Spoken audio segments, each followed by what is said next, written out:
विधानसभा निवडणुकीच्या पार्श्वभूमीवर मुख्यमंत्री एकनाथ शिंदे यांनी एक महत्त्वाची बैठक बोलावली आहे। मुख्यमंत्र्यांच्या वर्षा निवासस्थानी थोड्याच वेळात ही बैठक होणार आहे। या बैठकीला दोन्ही उपमुख्यमंत्री उपस्थित राहणार आहेत।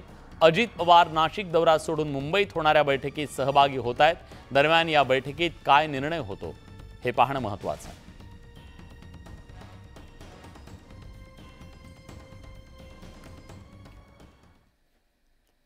विधानसभा निवडणुकीच्या तोंडावर प्रलंबित कामं मार्गी लावण्यासाठी मुख्यमंत्री उपमुख्यमंत्र्यांच्या बैठकांचा धडाका सुरू आहे।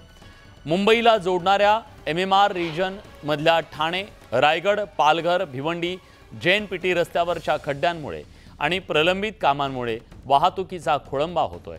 त्यामुळे मुख्यमंत्र्यांनी अधिकाऱ्यांची झाडाझडती घेतली। दरम्यान कारण सांगून टोलवाटोलवी करू नका, तातडीनं काम सुरू करा असं म्हणत मुख्यमंत्र्यांनी अधिकाऱ्यांना झापलंय। त्याचबरोबर वाहनांच्या आणि प्रवाशांची गैरसोय होणार नाही याची खबरदारी घेण्याच्या सूचनाही मुख्यमंत्र्यांनी दिलेल्या आहेत। त्याचबरोबर मुख्यमंत्री उद्या प्रत्यक्षात रस्त्यांची पाहणी करण्यासाठी जाणार आहेत। त्यामुळे अधिकारी कामाला लागलेत।